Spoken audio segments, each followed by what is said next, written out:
na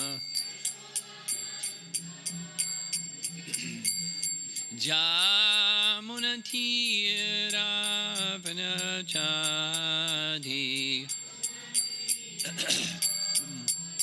Jamunatira Vanachadi Jaya Radha Madhava Kunjabihadi Jaya Radha Madhava Kunjabi Jaya Radha Madhava Kunjabihadi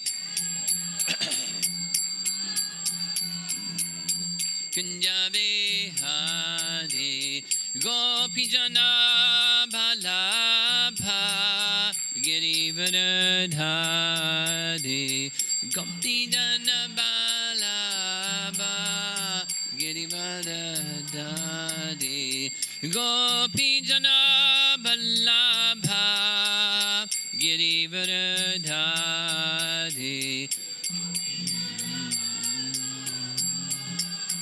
Girivardhadi Jasodanandana Brajajana Ranjana Jasodanandana Brajajana Ranjana Jamunatira Vanachadi Jamunatira Vanachadi Jaya Radha Madhava Kunjabihadi Kunjabi Jaya Radha Madhava Kunjabihadi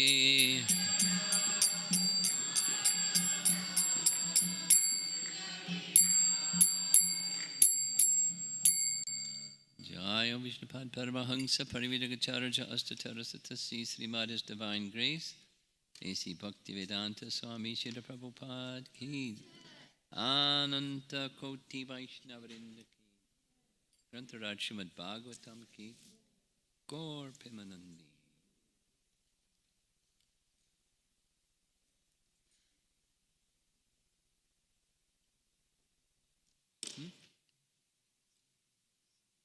Closer.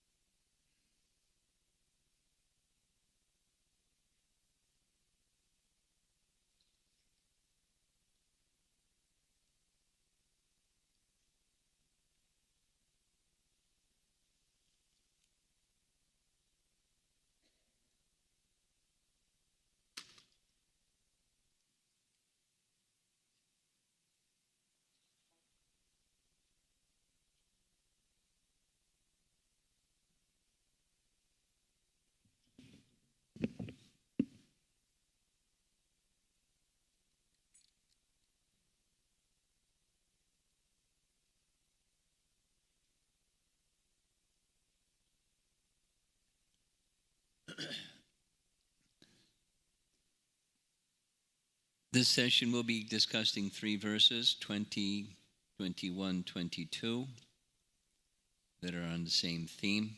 And as you see, the theme, Chincha Beta Beta Tattva.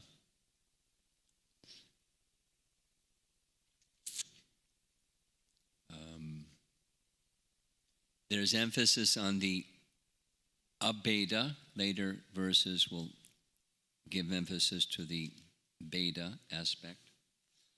Abeda means non-difference. So the absolute truth has a relationship of difference and non-difference from all things. That's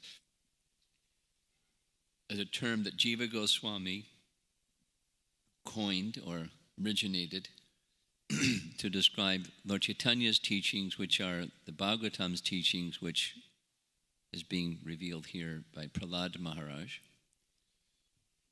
So emphasis upon the Abheda feature. And on the basis of that Abheda feature, we find an aspect of the absolute truth that reaches the conclusion there's only one shelter. That's the absolute truth. And taking shelter of that which is the source of everything is the means to go beyond the crushing wheel of time. So in the previous sections, the immediate previous section was overcoming the miseries of material existence. And there's only one way: devotional service. Adjustments and other methods, limited, impermanent, ineffective. There's only one effective, permanent solution: bhakti. So Prahlada is appealing for that mercy from Lord Nrsingadev. Instructions in the ways of bhakti.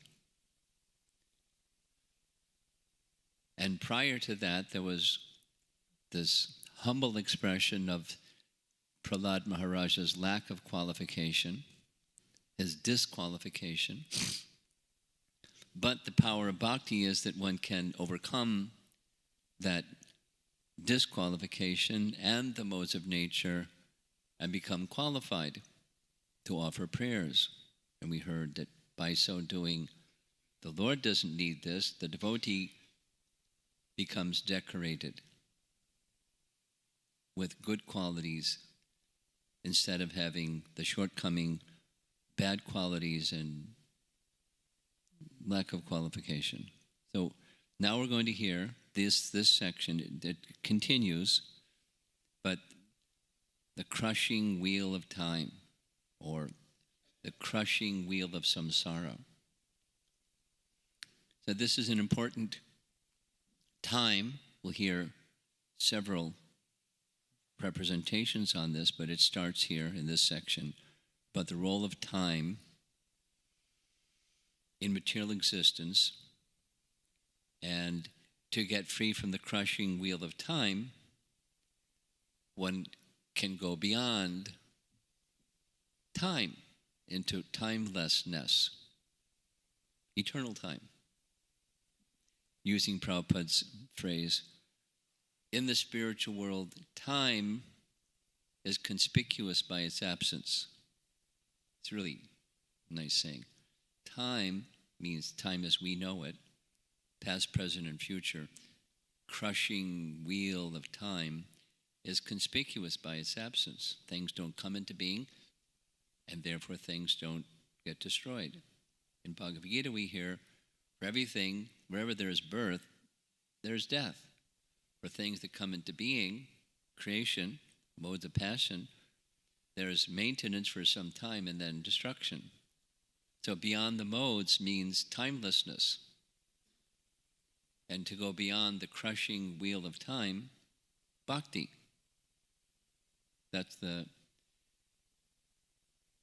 It's another approach besides my limitations, besides misery. Now it's beyond time. The destructive force of time. Time, we know, destroys things. Time also brings things into being. Without the time energy, there isn't creation. And time, under the direction of Lord Vishnu, who is the director of material nature, that moves time, material nature moves by the force of time. He maintains. So, time has a non-different feature from the Supreme Lord, even time as we know it. Past, present, future. So let's go quickly in preview over the three verses, 20, 21, 22. outlines non-difference. He makes a list of things, this, that, the other thing, the other thing, the other thing, all have a relationship of non-difference from you. And since all things have that relationship of non-difference with you, then text 21, these are manifestations of Maya, your energy, and to overcome Maya or your energy, there's only one solution. You're the source of all those things. There's only one solution: devotion and shelter in you. Shelter at your lotus feet, which he was asking for before, but now it's, the perspective is different. It's getting into something that's going to come later also, that is the features of creation. Just like in Brahma's prayers,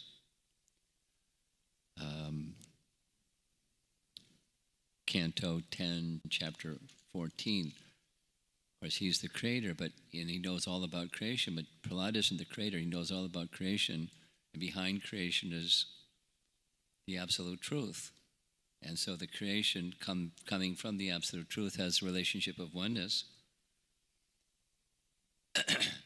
Therefore, this crushing wheel of time that is moving material nature, I need shelter from the crushing wheel of birth and death in this feature of time, and that's shelter in your devotional service. He's a bhakti fan. He likes devotional service. And he has Brahma again. He knows why. And he knows also what and how.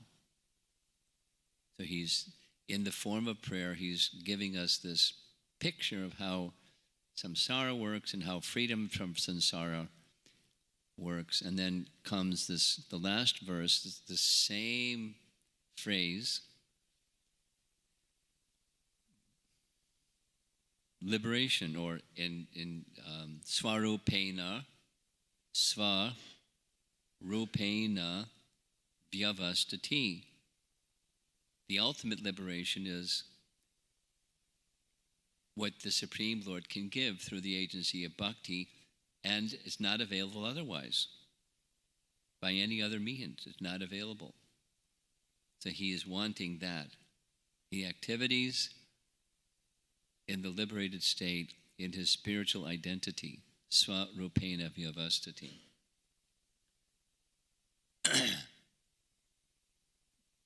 He repeats, the only way to get release from this nishpidyamanam, crushing wheel of kala, is prapanam, surrender to you. I'm surrendered to you. No, it's not a liberationist idea. Let me out of here. This place is crazy. It's a devotional idea. I want to be in my spiritual identity, and the crushing wheel of time is an impetus. So let us also then, however many minutes, days, weeks, months, or years we have of vitality in this body, let us use that time, rather than being crushed by time, in devotional service to Krishna.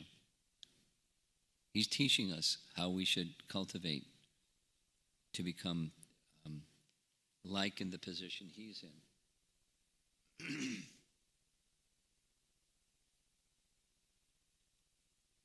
So here's verse 20, text 20. Whoops. Yeah.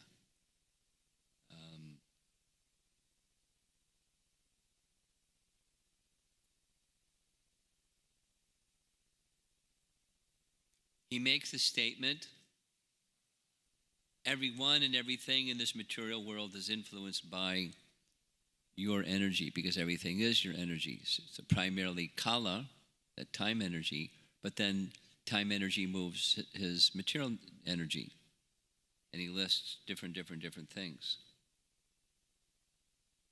They're manifestation of your energy. And then the conclusion, this last line, because the energy and the energetic are identical, then all are manifestations of you. This is the abeta aspect of the absolute truth. So here's the translation for text 20. My dear Lord, everyone, later it's everything, everyone in this material world is under the modes of material nature, being influenced by goodness, passion, and ignorance. Everyone, from the greatest personality, Lord Brahma, down to the small ant, work under the influence of these modes. Therefore, everyone in this material world is influenced. There we go. Is influenced by your energy, modes of nature, prakriti, and moved by time. Then here's the list. The cause for which they work. The place where they work. The time when they work. The matter due to which they work. The goal of life they have considered final. And the process for obtaining this goal. So sambandha abhideya prayojana, everything. All are nothing but manifestations of your energy. Indeed, since the energy and energetic are identical, all of them are but manifestations of you. So now, here's how Prabhupada has taken that understanding and brought it to the house of bhakti.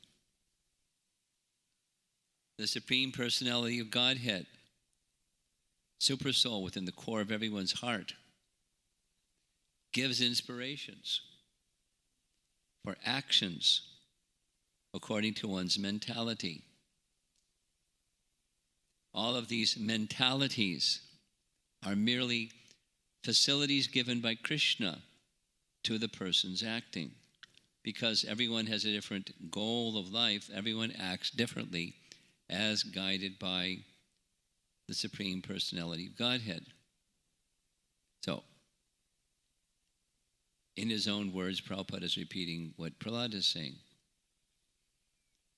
Then there's material consciousness, where in material consciousness, in material life, we're following the attraction of the senses, and the mind is receiving those signals from the senses, and the material intelligence is figuring out a way to take care of it. As soon as we act according to the real transcendental direction of the Lord, our position is spiritual. So the senses then are directed towards and attracted to those things that are beneficial for bhakti. When one gives up materially designated positions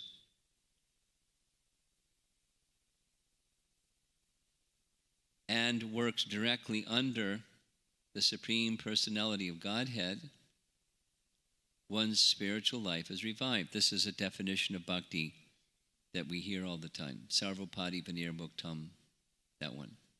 Tat Paratvaina Nirmalam. Rishikena Rishikesha Sevanam. One's spiritual life is revived. This is described as, right from the purport, here's the phrase again, we've seen several times. This is the wrong version, but okay. It's spelled wrong. It's sva hyphen rupena, next word, vyavastati. Being situated in one's original constitutional position, this is the real description of mukti, or liberation from material bondage. So, remember that? We've said it 3 times. Here's 4th time. It's repeated because it's important. One of the topics in Srimad Bhagavatam is liberation. Here, Prahlada is giving us a very clear picture of liberation, and liberation is beyond material cessation. no longer being allured by the senses and fruitive activities that bring objects to the senses for enjoyment, beyond no longer being involved in those affairs, there's real liberation. Swarupena Yavastati.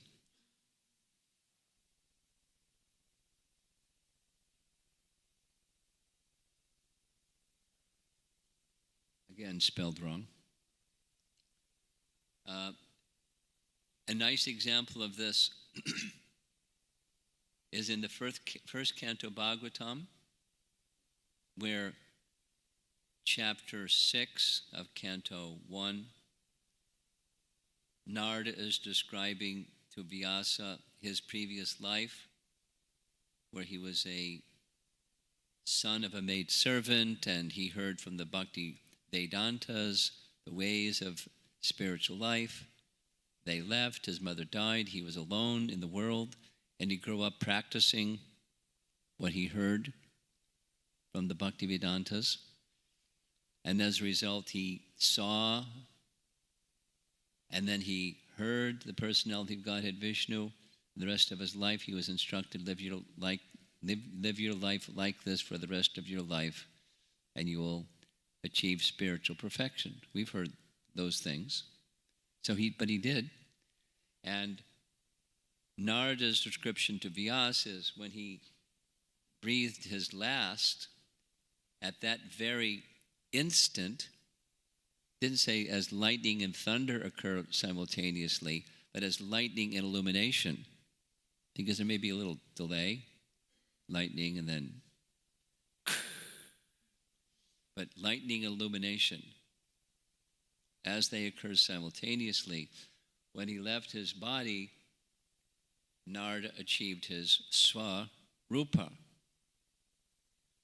And so Bhagavatam is teaching us through this example, Narada, and now Prahlad, same, Swarupena Vyavastati, through the process of bhakti.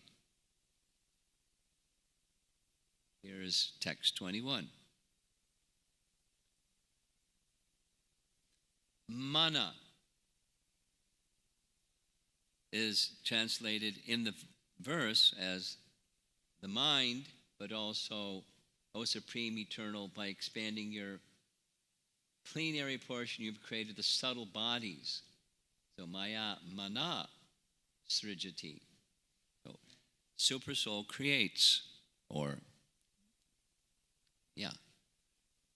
Vishnu, of course, through the agency of Brahma, but he creates. He's the source of the material element of the mind. So he creates the subtle bodies of the living entities,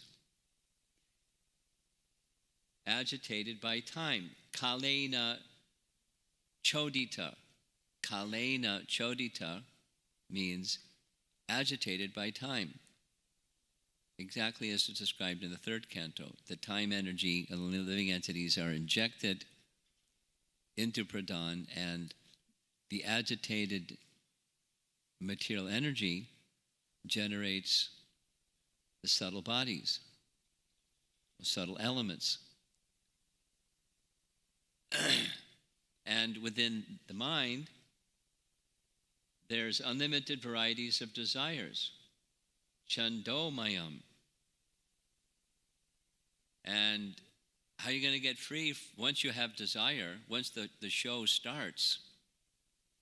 It doesn't end with death, and it doesn't end with restraining of the senses and the mind, because then again, the Bhagavatam teaches us, because of the influence of the modes of nature, again, the mind, like a bungee cord, it goes back to material desire.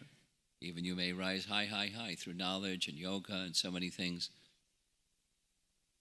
It comes again to desire and acting upon desire. So what are you to do? It's a Bhagavad Gita question. You can't do nothing. And as soon as you do something, you're bound. Damned if you don't, and damned if you do. What do you do? devotional service, that the message of chapter 3 is sacrifice, and sacrifice in the full sense is sacrifice to Vishnu. There's other types of sacrifice, but he's the bhokta of any sacrifice in Vedic principle. People just kind of like say it, but they block him out, and they really want Ganesh to help remove the obstacle to get what they want. And the bhokta of the yajna disappears, and the real self-interest disappears, and one becomes further implicated. In mode of goodness, fulfilling of desire, but furthering of desire, material desire. Bhakti eliminates the material desire.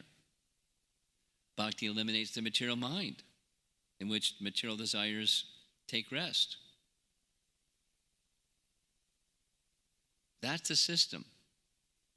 There's the elevation system, and there's the Swarupena Vyavastati system. Now, mentioned. Could you fix this? I gave you that USB stick, no? Yes? Maybe I didn't. Maybe that's the problem. Uh-huh.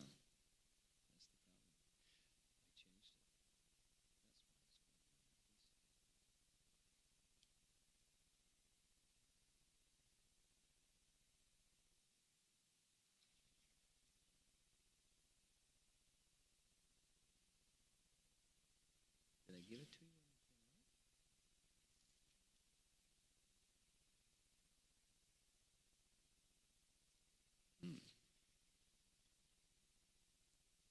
See if I left it on the table.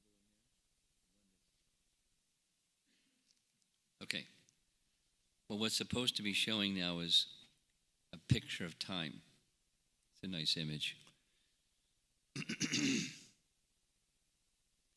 Time. So time is a topic that's being introduced because time agitates material nature and it brings about things.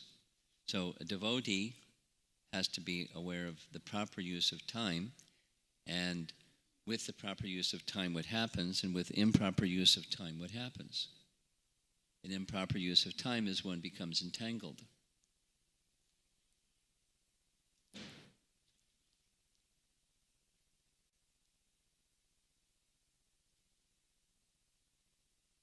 Yes? No? No?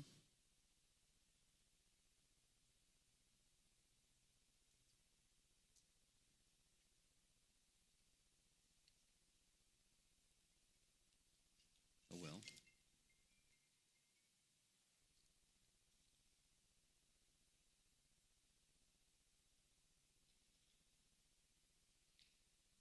So,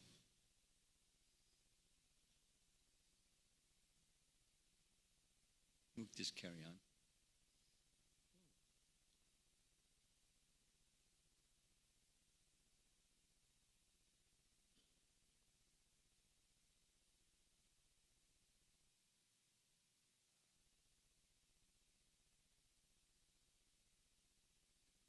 At the very top, yeah, 20 through 25.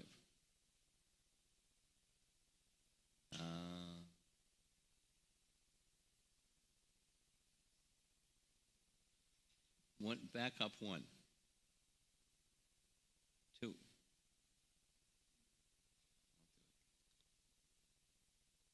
Okay. Okay. There's the time image. Okay. So we need to manage our time as devotees. We have busy lives. Time management is very important for devotees. Most important is we use our time, we invest time in things that are going to enhance bhakti, and we withdraw as far as realistic and possible things that are debilitators of bhakti. Now, we were discussing earlier about being in compromised situations where there's bad association or a toxic environment in the workplace or in school or in life, and how to protect ourselves Now, this is more about using the time that we have in devotion to Krishna, even in those toxic situations. So, all the activities in both the spiritual and material world, this is the Abheda message, are certainly conducted by orders of the Supreme Personality of Godhead through the agency of either the material or spiritual nature. So, if you're in the spiritual world, you're controlled by Krishna. If you're in the material world, you're controlled by Krishna, because we're controlled by Krishna. It's our position. We're marginal energy, and then the marginal is we can be controlled this way, that way. The problem that he's pointing out is being controlled by material nature, and that list was material nature conditions that we're controlled by. And since we're controlled by them, and they're crushing us because the time energy is moving them, we have a choice. We can take shelter of the spiritual potency. And when we take shelter of the spiritual potency, we enter into this realm of timelessness or eternal activity, or time as we know it is conspicuous by its absence, the crushing wheel of time. We're going to hear some more next verse too. So, Prabhupada writes, to enjoy material nature, Krishna, the Supreme Personality of Godhead, created this material world and gave the living entity the facilities through the 16 kinds of support, perverted support. 16, that's 5, 5, 5, and 1. That's 16. 5 knowledge-acquiring senses, 5 working senses, 5 elements, and our dear friend, the mind.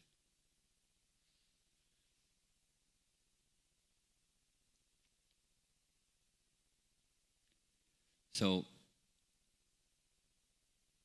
we heard previously that this same text 21, the Supreme Personality of Godhead, in his plenary portion, created minds. He created subtle bodies, and within the mind portion of the subtle body, there's unlimited desires that unregulated people try to fulfill in an unrestricted way. Regulated people try to fulfill in a karmakanda way. And I, Prahlad, want to get free altogether from the entanglement of the desires of the mind. Remember, this is the same topic, but how to go to the beyond material influence. Go on, how to get into that zone where there's no more material contact, even we're in the material world. Nirvana, or enlightenment, or neutrality, or, as we read from Bhagavad Gita, chapter 6, verse 20 through 23, samadhi. You know, Prahlad's already in samadhi, but how do I get to samadhi? How do I get to that stage of neutrality, and then beyond neutrality into my spiritual identity? It's shelter of your lotus feet. That's what 21 is saying. So we're now hearing there's these facilities given by the personality of Godhead through his feature of time to give living entities this opportunity.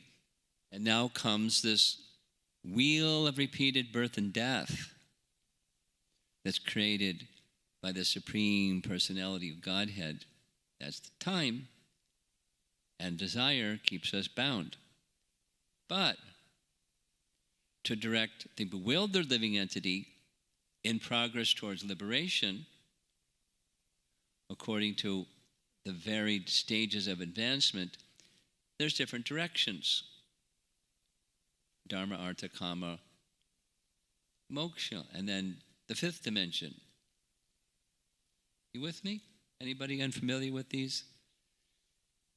Dharma, Artha, Kama, Moksha. Christine, are you familiar with those? Okay. The Vedas teach these four things. Follow religiosity, Dharma, so that you can get things you want. Artha. Prosperity. Commonly, artha in the world is translated as economic development.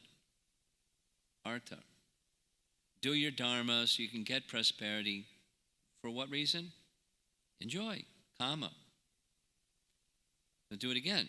Dharma, don't just be a wanton person, be a regulated person. Follow the Vedas so you can get prosperity, so you can get what you want and be an enjoyer in this life and after this life. Krishna says in Bhagavad Gita, Krishna says, chapter 2, most people say, there's nothing more than this. Well, there is something more than this, and there's something, and that's moksha, and there's something more than moksha. What's more than moksha? It's devotional service. More than moksha? More than moksha, because we're going over it a number of times because it's important. Prahlada is doing it, and Bhagavad Gita is doing it, so we're doing it. Many people think of moksha, or liberation, as what? Become one with the Supreme. And it's not just people from India, my dear devotees. In yoga classes, that's what they're learning. If they hear anything that's beyond, make your body slim and trim and feel good, it's to become one with the Supreme. And it's not a new thing. It's not even just an India thing. It's Nirvishesha Shunyavadi Paschyata, the Prabhupada Prana mantra that he wrote, because nobody knew Sanskrit. He must have written it. He came to deliver the Western countries that are filled with impersonalism and voidism. What's that? It's all one.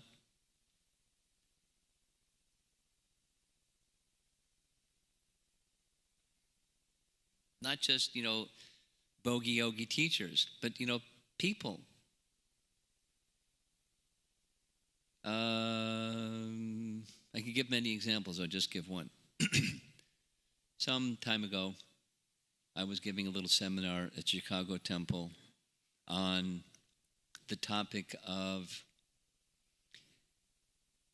the realizations of Vyas, Canto 1, Chapter 7. That's the basis of the whole Bhagavatam. And one evening, it was a Wednesday evening, 5 yoga instructors came to the temple, Chicago Temple.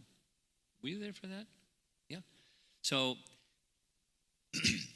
I was a little concerned. This is like an elevated topic. How are these people going to follow it? So I tried to make it really simple and not dumb it down, but it was very simply explained.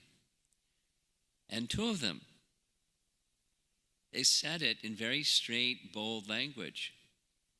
And one was a question, the other was a declaration, but I can't remember exact language used, but in the final analysis, you become one with God. These are American lady yoga teachers saying the goal of yoga is to become one with God. They're coming to the temple because they have obviously some spiritual interest. But what's the goal of that spiritual interest? Become one with God. It's out there. And it's going to expand. For sure.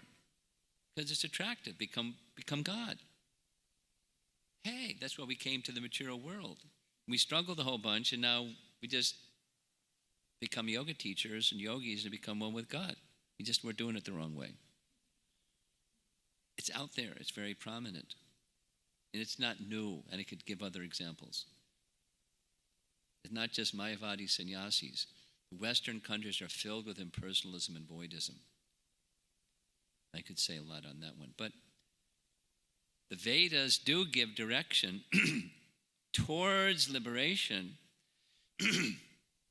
according to varied stages of advancement, which includes dharma, these 4, dharma, religiosity, to get economic development, to get sense gratification, towards liberation. But you have to get people to connect with the Vedas before you get them ready for liberation. So rituals to get what you prosperity to get what you want in this life and after the next.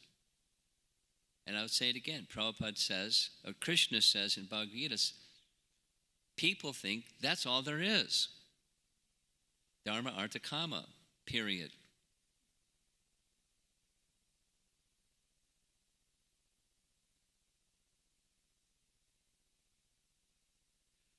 I've experimented. I've said this before. Different audiences. Some in this country, some in India, some in universities, some in home gatherings.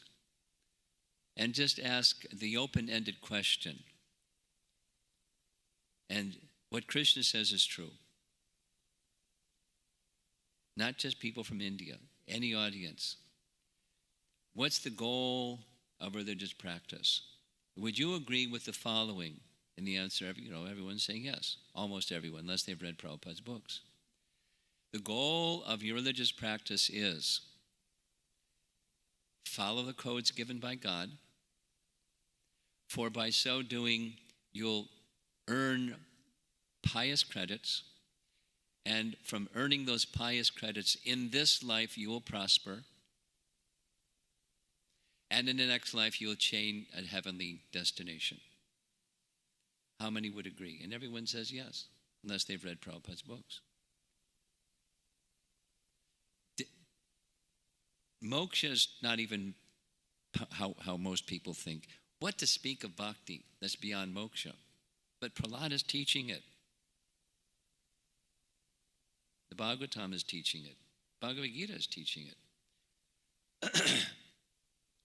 The fallen, conditioned living entity, entrapped by the external energy, loiters in the material world. But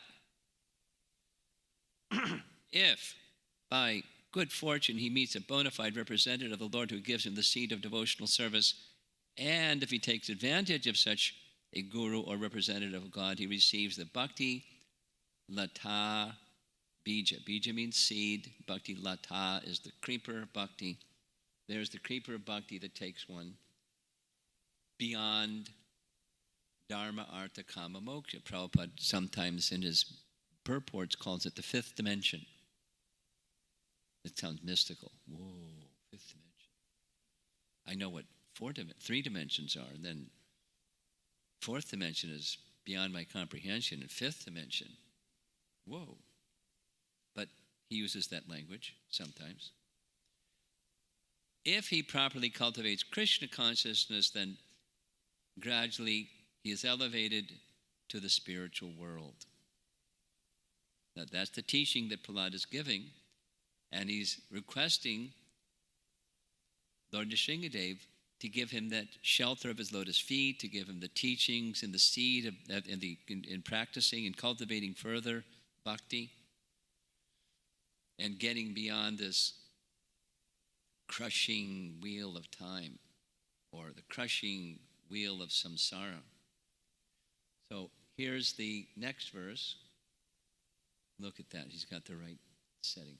Okay, so kala, we know what that one is. Time. Nishpidyamanam means being crushed. So Prahlad, remember, going beyond his material limitations, or beyond his limitations because of birth and karma and so forth, going beyond the miseries, going beyond the modes of nature, going beyond ignorance, now going beyond time, beyond liberation, beyond heaven, beyond liberation.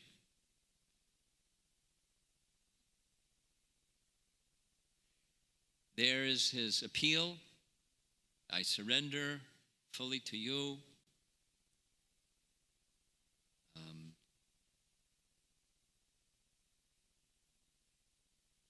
He's speaking of these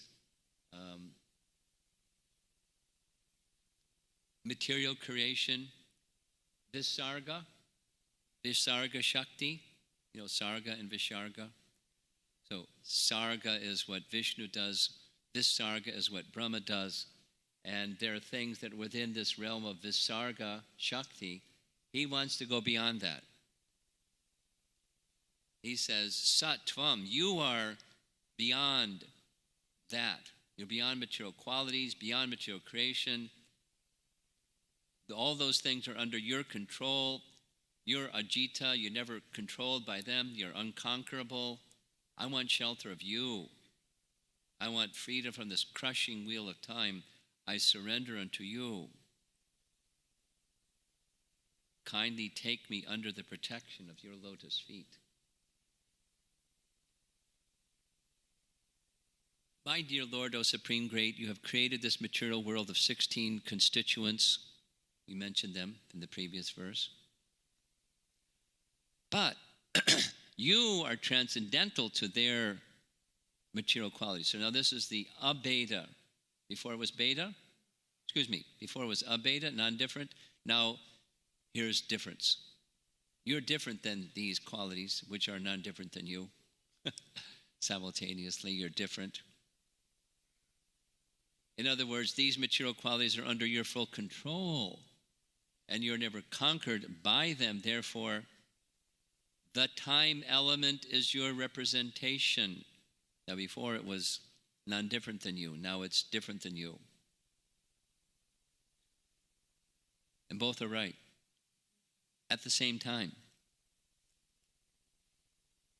My Lord, O Supreme, no one can conquer you. Ajita again.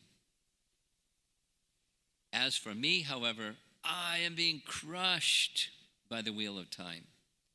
And therefore I surrender fully unto you, because you're in that abode of timelessness beyond time. I take shelter of you.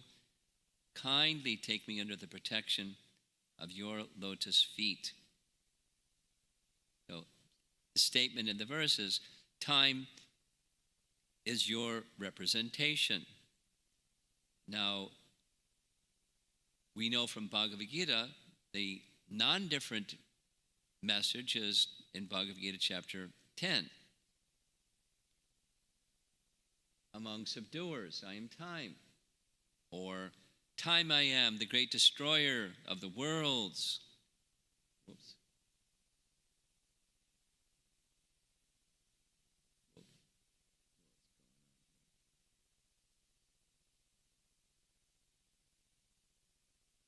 Bhagavad Gita, chapter 11, chapter 10, chapter 11. Time I am. So that's the non-difference. And Prahlada is saying, I'm being crushed by all of that.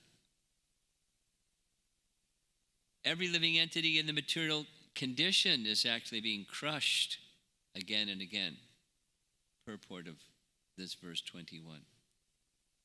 To be saved from this position, one must take shelter of the Supreme Personality of Godhead. Then one will be happy. So there's a reason, because you don't want to be crushed. But there's higher reasons. So why must we? There isn't an option. That's the message here.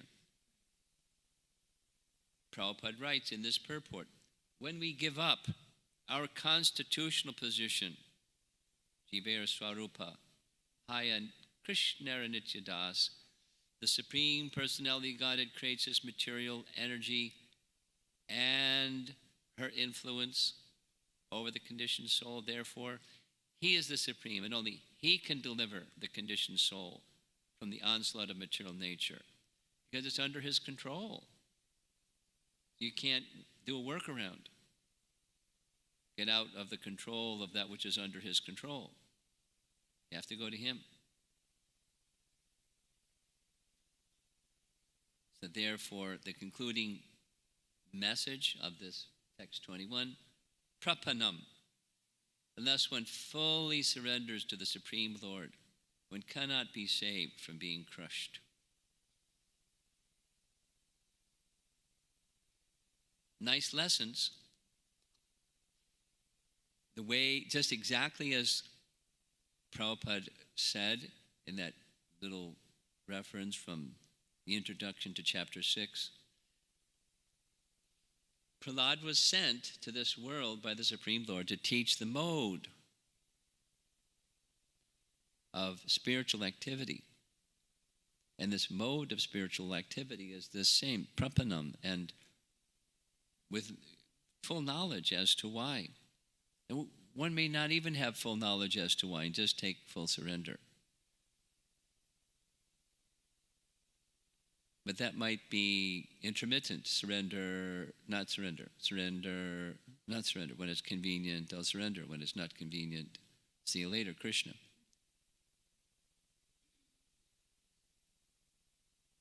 So the knowledge that supports bhakti, that arises from bhakti, keeps one fixed in devotional service. So we're hearing from Prahlad to come to that stage ourselves, being fixed in devotional service. Always remembering Krishna, never forgetting Krishna in any circumstance, however difficult. And we all have our experience of degrees of difficulty and degrees of difficulty. Temporary stretches of time when things are relatively less difficult, maybe even relatively pleasing. Prabhupada gives the example of a punishment that used to be used by kings. If somebody was to be punished, they would take them into the middle of a lake, and the punisher person would hold the person underwater until they were practically, the lungs were bursting. And then they'd lift them by their hair out of the water, take a breath, and back down again. Hold them underwater until their lungs were nearly bursting, lift them out, and back down again. So it's a extreme or maybe harsh way of describing material existence, but it's when you compare, when anyone compares what the real happiness of the soul is and what we want when we're contemplating true happiness, it's not mixed with unhappiness. It's not the misery mixed in with the happiness. It's happiness that's without any boundaries and always increasing. That's the happiness that we hanker for. And it's natural to hanker for that because it's natural for the soul to have that happiness. But how to get it? Because we have other desires, the limited and temporary ones. And it causes us misery. But we're attached to those other ones. So how to become free from those other ones? Prahlada is teaching us through bhakti and the knowledge and detachment that arise from bhakti, the way of devotional service. We have some time for some discussion. Yeah. And where's the microphone? Right in the front here.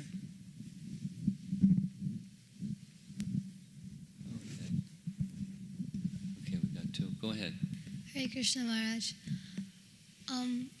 How do we convince a non-devotee who is seemingly very well situated in society that later in their life they will be crushed and that they need shelter? Well, look around. I mean, generally speaking, such a person doesn't want to hear that message. But some pious people are ready to hear that message. They can look around and see everything is temporary.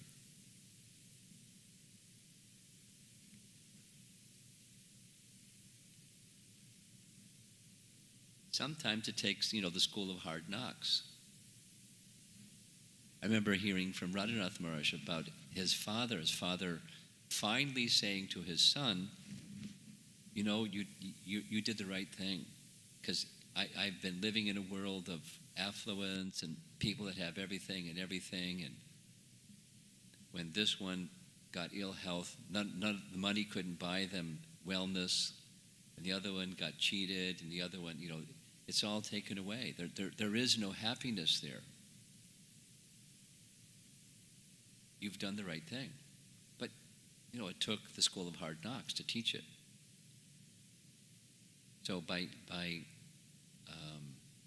reason, whatever there is, it's limited and temporary. But they don't want they're not aware of and not even looking for an alternative, something that's not limited or temporary. Although you could very reasonably say you want happiness that's not limited and not temporary, not mixed with unhappiness. But someone that's prospering, they're when somebody goes to Hawaii or Goa, they're not thinking, let's do some tapasya. Or somebody's at a party, they want a party. So somebody that's in this situation of prosperity, the light's not on. The light of wisdom and illumination. It's enjoying the fruits of their past piety. That's what happens. Generally speaking, that's what happens in the heavenly planets as well. Enjoyment. And so as the pious activities exhaust, the pious bank account is gone, they have to come back and go to work. So it's reason and logic and good example and purity.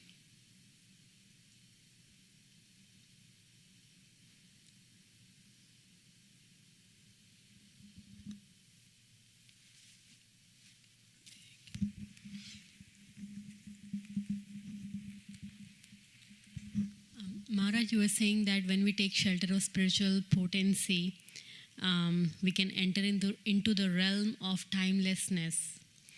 So I was thinking, is this experience of timelessness only after one becomes fully pure, or while practicing devotees, there could be moments of such an experience? Well, listen to your language, moments of timelessness.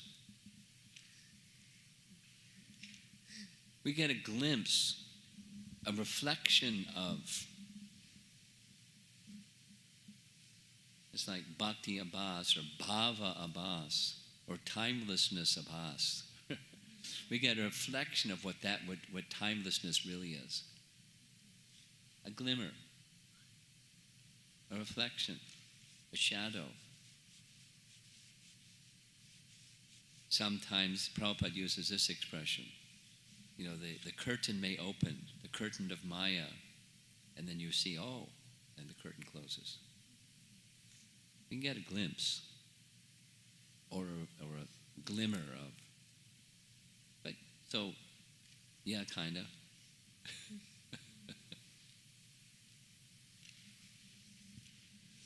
Okay.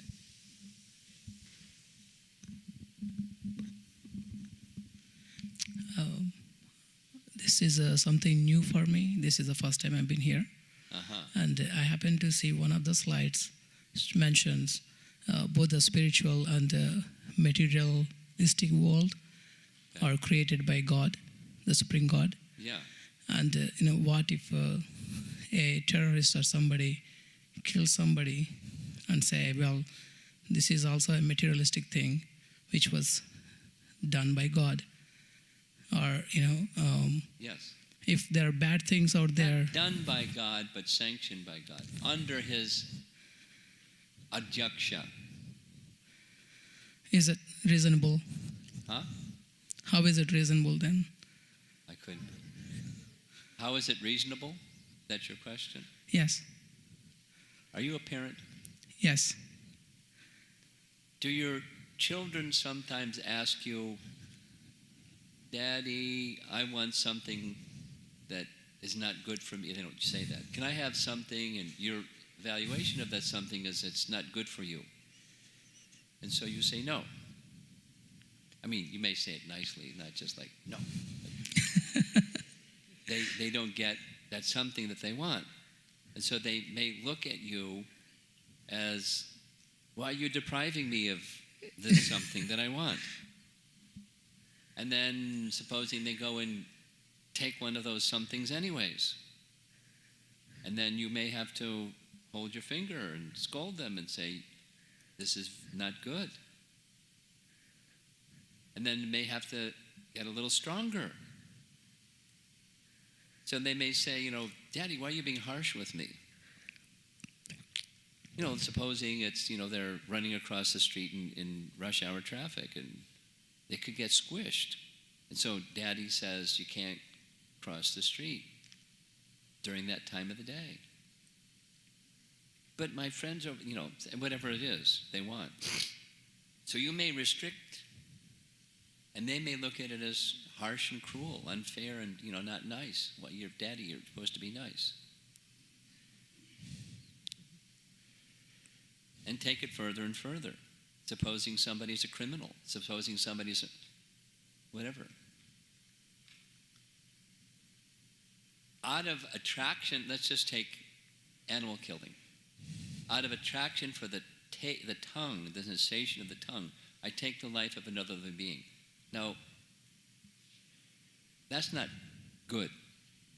Now, what is the Supreme Lord going to do when you do something that you take the life of another living entity and do it regularly and regularly and regularly and regularly and regularly, and he says, don't do it, and you do it? There's a reaction for that. That's karma.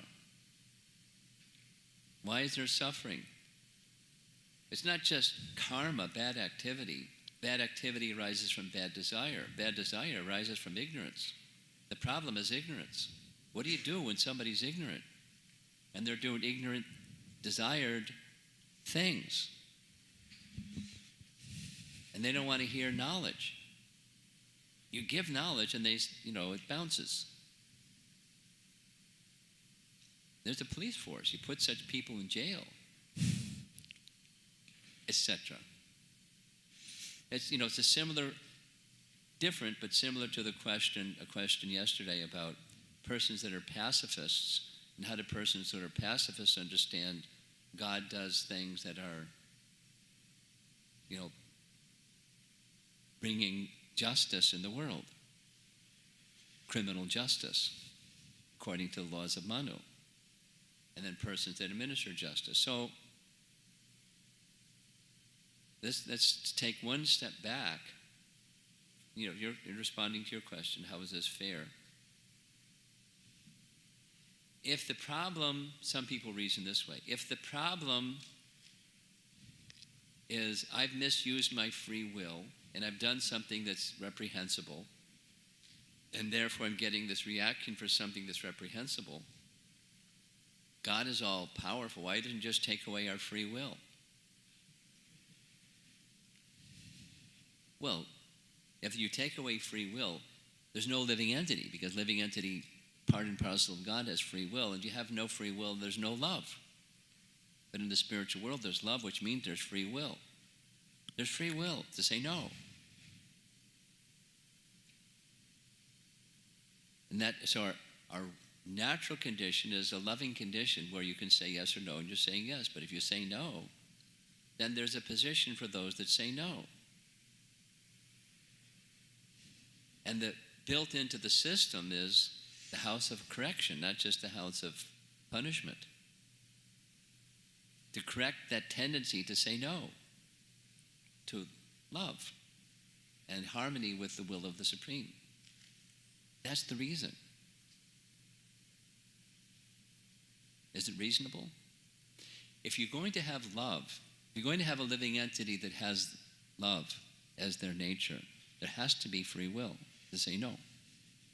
And then the rest flows. And for those that say no, to a degree, they can say no.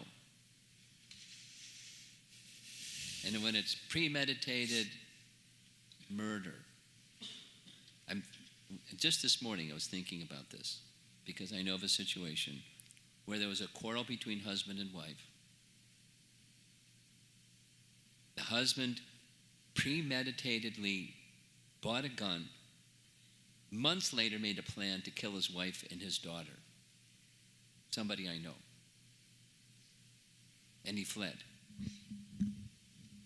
And the police found him in so many states away, and there was just a routine check, and the man thought that they caught him, and he jumped out of his gun and pulled his gun, and the police shot him dead. Now, had there been a trial, it would have been first-degree murder. It was premeditated, planned murder of his wife and daughter. That's altogether different than accidental death. So, and there's degrees of punishment because there's degrees of crime, even in the secular world, what to speak of in God's law. So, should there be justice in the universe or no? Yes. And there's the measure for taking care. And the purpose of it is not just punishment, but correction. And ultimately, the correction is misuse of free will, turning free will back to the Supreme. That's the purpose behind the whole thing. Whether it's dharma and those that are adharmic, what is the consequences for adharmic life? Rebellion against the natural order of harmony and tranquility in the universe. Authored by the Creator and his representative Manu, the givers of law for mankind, supposing people just ignore that and you do whatever the heck they want. You have to check those people. Is it fair? Which is your question? Yeah. Well, I mean, the same scenario, if the kids of the died one, why are they suffering? Trace it back and back. And it's not like a happy answer. But the answer is there's misuse of free will. Could you just move a little bit this way so there we go. Thank you.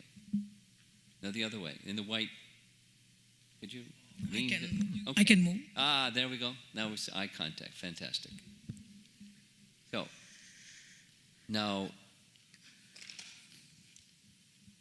are we okay, or do you want to keep going with this? No, I mean, I have another question. Okay. While you were explaining about the scenario, you used another analogy. So, killing animal is bad. Do you consider a plant a life? Yes. So we are killing life to sustain our lives. Not necessarily. Not necessarily. That's, for example, wheat. Wheat is a seed. Wheat is harvested after the plant dies. It turns brown. You're not taking the plant of the life of the wheat plant. Now, let's take it one step further. Yes, life inside the wheat kernel, there's life. You can take the wheat kernel and it's going to grow something because there's life inside. Yes. But it's less suffering if you harvest the wheat and you just take the grain, that inside there's life, and you chop an animal. So, do we live our lives as devotees? Do we live our lives in such a way that lives of others are being sacrificed for our existence? Yes. We drink water. We breathe. We walk. We have bodies that exist, and living entities are sacrificing their lives for our existence. Yes? That's your point. Now, do we make distinctions between degrees of sacrifice of lives of others? Yes. Take your logic to the full extent, and why not be cannibals? Well, we're not going to eat people. Why not? If you're going to take life anyways in a plant, then be a cannibal. Anything goes because anything goes. We make distinctions. And according to laws of Manu, there's proper ways to make distinctions. So therefore, as devotees, we take only those foods which we can offer to Krishna, grain, fruits, vegetables, not taking the life of the plant necessarily, like the tomato plant or the apple from the apple. We don't kill the apple tree, but there's seeds inside the apple. So we offer the apple to Krishna. Foods that are acceptable by Krishna, foods in the quality of goodness, there's life, and we're offering to Krishna, and the living entity that sacrificed his life that's offerable to Krishna gets spiritual benefit, and because it's offered to Krishna, we receive spiritual benefit. Are we taking life of the plant? In degrees, yes, but it's a lesser degree than chopping an animal or killing a human. So if I can live, just thinking moralistically, aside from spiritually, if I can live my life in such a way that other living entities suffer less by my existence, is that a better way to live? This is a himsa argument. Yes, it's better. Less suffering for others at my expense is better. Well, it may not So be is there less suffering or greater suffering for the plant compared to the animal? Now some people say, who knows? But scriptures say there's less suffering. maybe. Consciousness is less developed. Now when we could back and forth argue, who knows? Sure. Okay. Someone else had their hand up? I saw some hands up. Okay, right up front here. Right up front, this young devotee. Hare Krishna Maharaj. So my question is it possible, for a pure devotee, is it possible to be in timelessness in the material world? In the material world? Absolutely. In the world, but not of the world. Like, take a pure devotee. Take take Prahlada Maharaj. He was in the world, but his consciousness was otherworldly. I'll tell a little Prabhupada story. I like it. Prabhupada was visiting Los Angeles, and he had arrived at the airport and had come to the temples, take darshan of the deities, gone to his quarters, and the devotees were crowded into his little quarters. In Los Angeles, they're not. It's very small, this space for Prabhupada's quarters. So Prabhupada was looking around the room, and everyone was in this exhilarated, happy mood. And Prabhupada said, I know that you're always asking about what is Swamiji doing? Now he's in India, and he's doing these things. And then Swamiji went to Japan, and he did these things.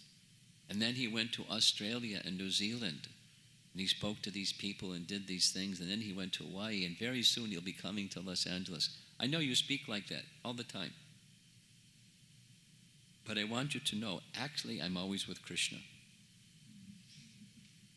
So, in the world, but of the spiritual world, engaging in activities, in the case of Srila Prabhupada, engaging in activities for the benefit of conditioned souls, you give his association and give teachings of Krishna and Krishna bhakti and everything. But in his heart of hearts, or in his spiritual realities, with Krishna. Please know, I'm always with Krishna. So is it possible? Yes.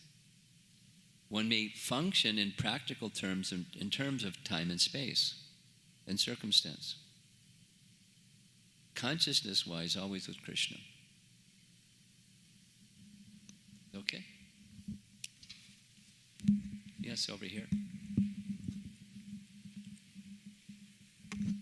Hare Krishna Maharaj, the time boundness, time bounding to bound by the wheel of time.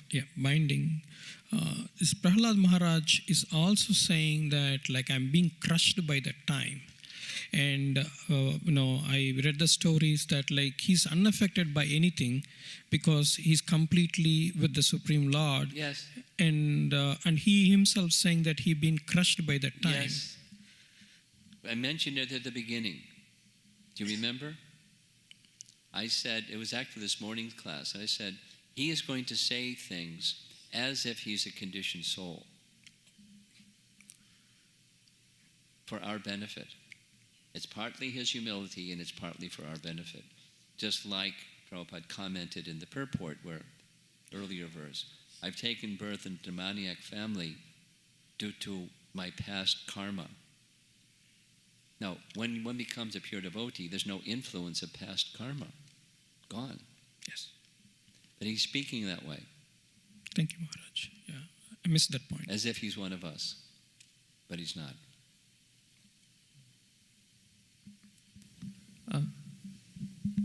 Okay, go ahead. I have a Yes, question, okay, Maharaj. we got Hare two Krishna, mics. Maharaj. Go ahead, speak.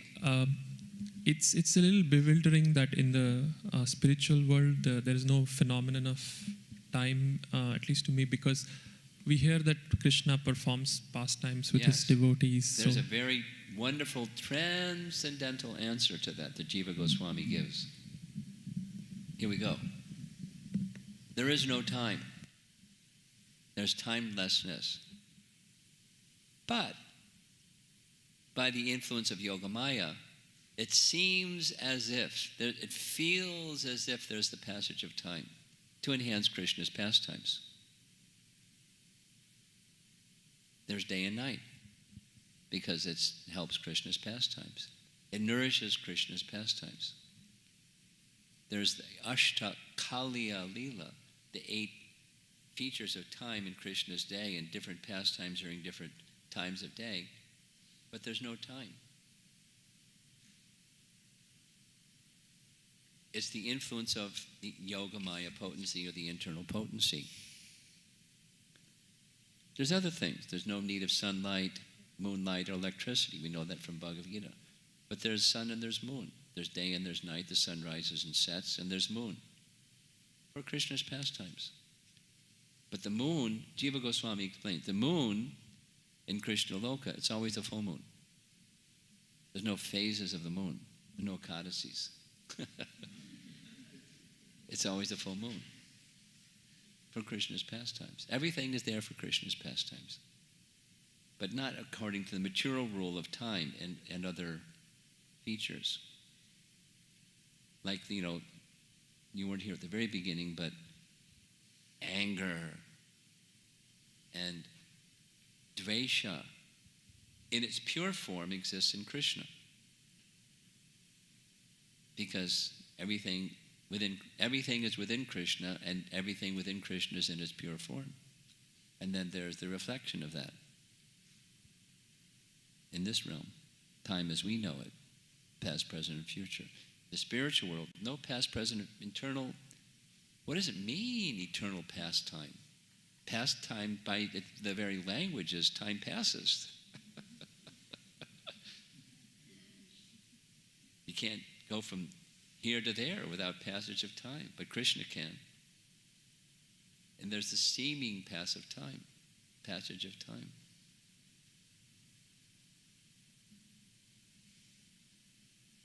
Like in an example, in the Kaliya pastime, you know how far Kaliya God is from Nandagram. Go by car, even if there's no traffic. How long does it take by car? It takes quite some time. So in the morning, Krishna's in the coils of the Kaliya serpent, and one of the cowherd boys goes back to inform Nanda and Jasoda, Krishna's in the coils of Kaliya. And then they come. How long did that take? But he said,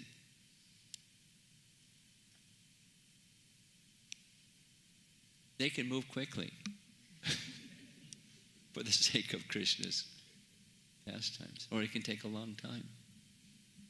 When Akrura was going from Vrindavan to Mathura, it took the whole day. He left at dawn, and he didn't get there till nearly dusk. And he had a fast chariot. It wasn't, donkeys or bullock cart. It was like a special chariot. It took him all day. And our acharyas say because he was so much absorbed in thought of Krishna, he didn't even know where he was. He was just going here and there. And Krishna's influence of his pastimes, he wanted Nanda Maharaj to get there when he got there, so he was going by bullock carts, and so it took a long time. Time acts according to Krishna's pleasure in the spiritual world. Time, eternal time. That's the answer, by Yogamaya. So it gets like really convenient. Oh, something we don't understand. It's Yogamaya. But this is now from our acharyas, explaining. For sake of Krishna's pastimes, Yogamaya is moving things. That's the spiritual energy. And then there's the material energy that's moved by time as we know it.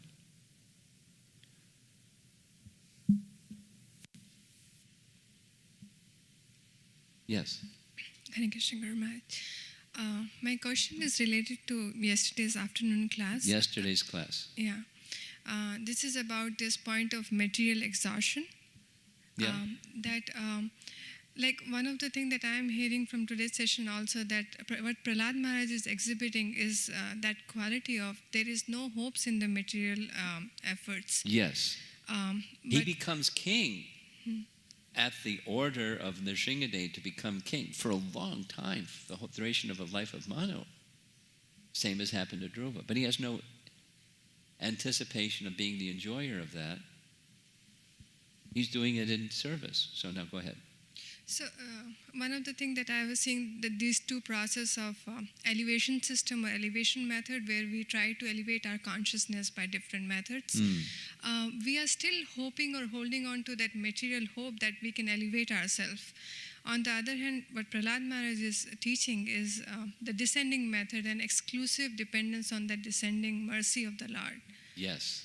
And so my understanding is that many a time this dilemma of putting the horse and the cart thing, that becoming anartha conscious rather than Krishna conscious, because on the way, because the hopes are still bound in the material, I still have hopes in my own capacities. I lose track of the mercy, and even in devotional service, the primary focus is not pleasing Krishna, but purification or becoming elevated. Well, we're fruitive. This middle planetary system, upper, middle, and lower, this middle planetary system, the Earth is in the middle planetary system, it's characterized by rajas. Madhye tishtanti rajasa. It's a place of fruitive activities. So even when we take up devotional service, we carry that mentality, fruitive activity. I want to get a result. And what's an activity that doesn't have a result? And they all have a result, but what's the result that we're looking for is something that comes to me, and that's the paradigm, that's the territory that we're familiar with, accustomed to, attached to, and we think that way. And it's not easy to like tar on your hand. How do you get rid of the tar that's on your hand? You rub your other hand, and now you have tar on both hands. It doesn't go away so easily.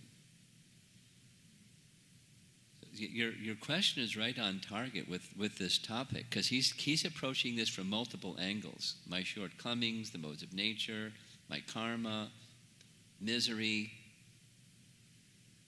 crushing wheel of time. Now he's really clear the predicament of the conditioned soul, and he's not even a conditioned soul. But his focus is exclusive bhakti. We're not there yet, just like someone else was saying. We may know the goal, and we're not there yet. So be honest with where we are and move towards the goal. Be clear what the goal is, move towards the goal in increments. But if we're going to be lazy, we're going to stay fruitive and measure everything by those kinds of yardsticks instead of the bhakti yardsticks, becoming attached to Krishna and pleasing Krishna. That's the yardstick. That's the bhakti yardstick. Anukulyena. Krishna should be pleased.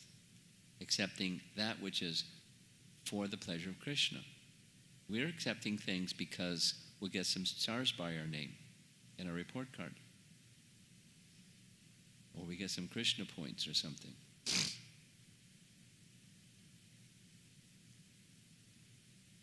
It's not beginning devotional service, everyone can participate. And not everyone wants to go beyond beginning. And those that want to go beyond beginning will understand there's brahminical work, just like, chanting and then chanting attentively. Anyone that's tried seriously chanting attentively knows I can't do this on my own. Anyway, and what to speak of a sustained effort to try to do so. I can't do this on my own. I need help. And so then comes, and then the help may not come as I snap my fingers and ask for help, like a child calling, crying. Now, Krishna hears, but Krishna may not respond in a way that we're expecting Krishna is going to respond, because he's supposed to do according to our plan. That's our fruit of... Anyway, it takes patience and perseverance, faith, using your phrase, continuing series of refinements and readjustments on how we're headed and what we understand the goal to be and what our experience of that path of reaching the goal. So that's bhakti. That's the responsible bhakta. And it takes time. It takes, I call it brahminical work or devotee work, internal work, internal cultivation of Krishna consciousness. So you're pointing out one of so many different subtleties. Stay with it and keep refining it.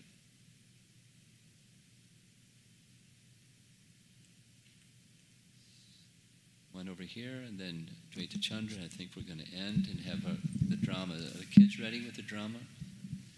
The drama is actually tomorrow. Tomorrow. Oh, I'm disappointed. Okay, tomorrow. Yes. Maharaj, you showed in one of the slides very quickly about the life of Narad Muni, like Yes. he heard from Bhakti Vedantas. And so when observing the lives of such devotees, it felt like, there was few events that happened, he heard, and there was one where he lost his mother. And probably from that time onwards, he was, already a pure devotee, and there was only difference of time when he would achieve his Swarup. Not exactly. When Lord Vishnu appeared, he was in meditation. Lord Vishnu appeared before him. He was startled. Lord Vishnu disappeared. And then he heard his voice.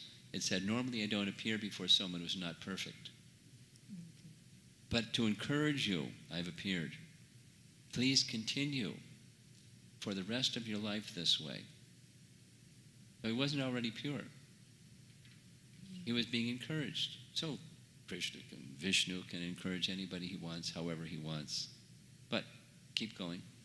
Yeah, so probably I lack to grasp these subtle points, like one that she's making, the struggles. We at least what I observe is a very quick transition from impure to pure, but in my life, I see there's a whole journey, there's so many events. Yes. How do we process those in light of... Talk to her. She's working on it. You stay with it. Brahminical work. You can't continue to monitor and continue to refine even your sense of what the goal is.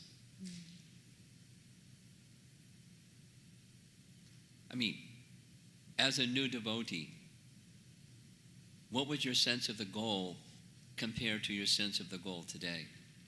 And, in 10 years from now, if you continue with the process, it'll be further refined. And then how are you aligned to that goal? Further refined.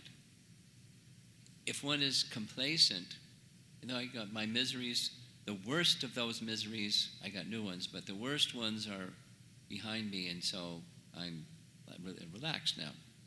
I'm in this complacent zone. That's not going to work. There has to be a desire, awakened desire, like Prahlad, to take shelter. Now he has his multiple perspectives and reasons through knowledge awakened through bhakti and Narada's association as to why. And each one of us a little differently because we're who we are. We're a little different. It's the continual application of the bhakti principle will carry us to that stage, and it's gradual, generally speaking, not suddenly. That's Prabhupada's teaching, and it's also reality. Okay? Thank you much.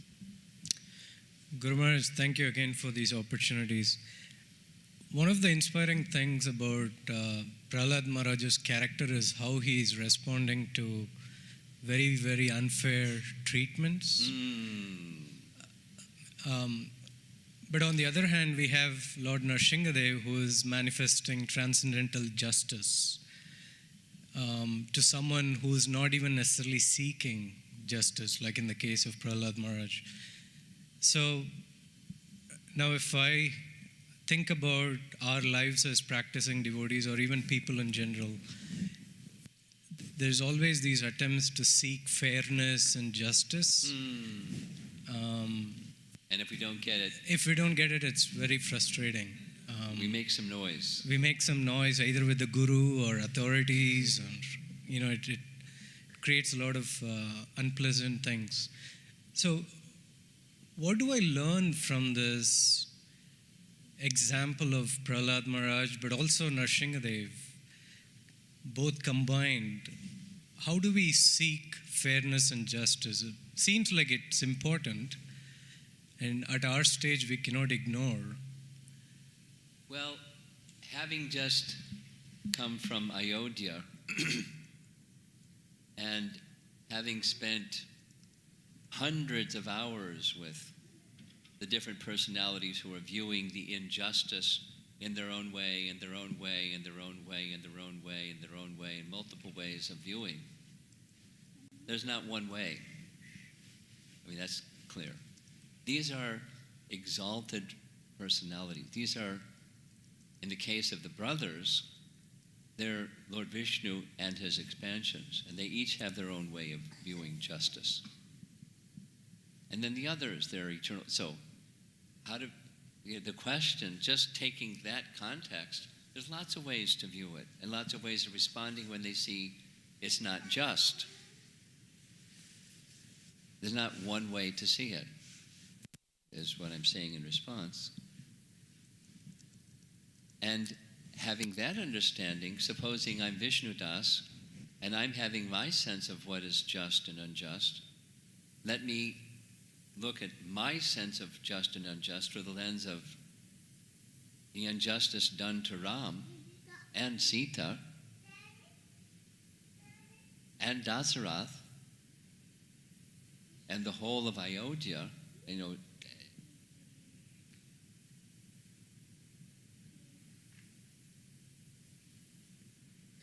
That such a person who is seeking justice should allow there's lots of ways of viewing it, not just my own. And ultimately, in the lives of this person wishing to see justice, having faith in Krishna, justice will be done in the end.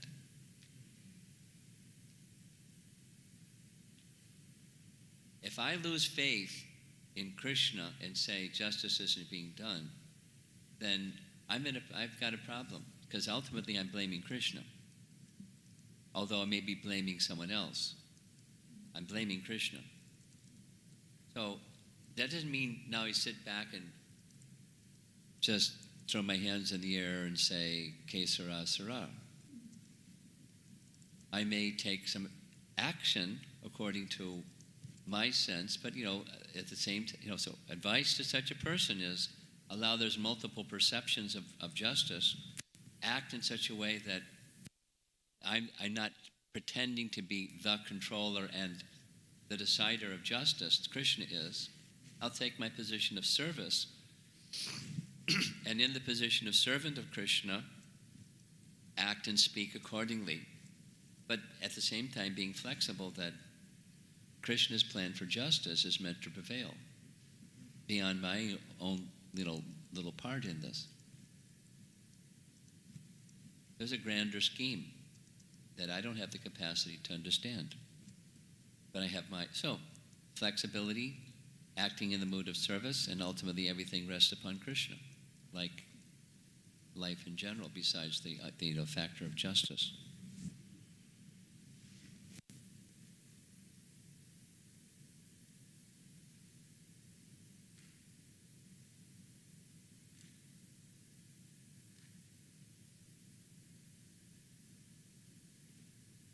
Another way of responding to your question is similar to Shubra's question, and then this follow-up question to her question. Let such a person, encourage such a person to look in Bhakti Siddhanta, look inside and make one's own heart just or worthy of being inspired by Krishna to the path of justice, and then the right way of pleasing Krishna towards that.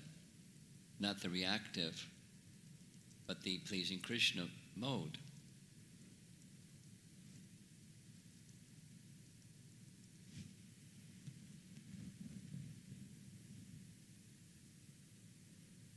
One of the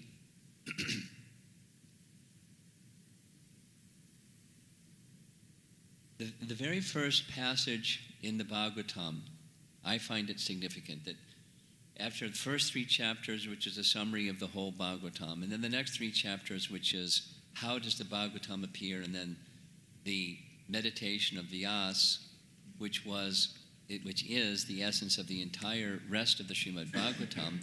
The message is then hearing Krishna Katha. So Shaunaka says, Krishna Katha, please. And the first Krishna Katha is a justice question.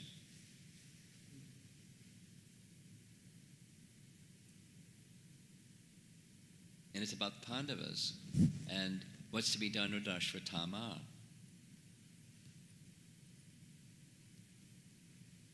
And one of the conclusions of that is Krishna wanted to show, just see how dear Arjuna is to me, because he understands what I want, even I'm saying something else.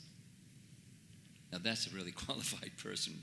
Krishna says kill him, and Arjuna doesn't in the normal sense of kill him, but in essence kill him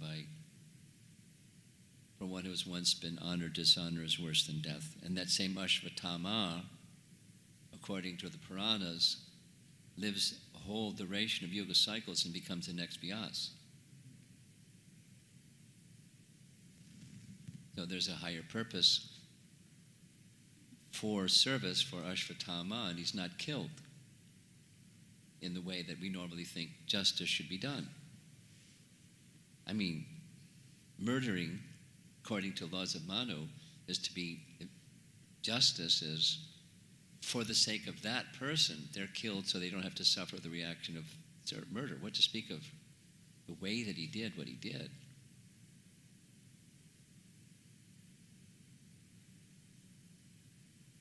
Five children in their sleep, the sons of the dear associates of Krishna. Hideous. Death penalty, no question about it, according to the laws of Manu. Anyway, how is justice to be done? Not easy. People had their opinion.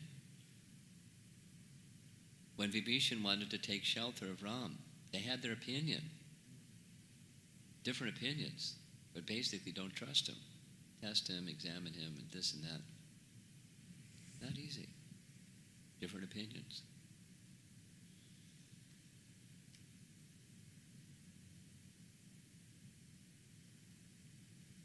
So to help such a person who feels justice should be done is not being done, rah, rah, rah, rah, rah. I'm going to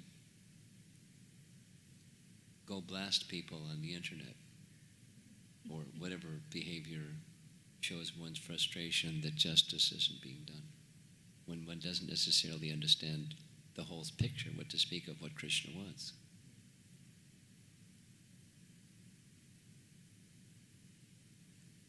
Life of responsibility.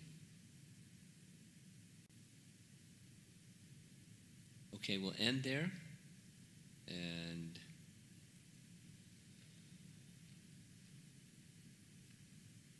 did you bring the Mahaprashadam? I brought some. I have enough to go around this time, instead of miserly little breaking things in half. Srila Prabhupada ki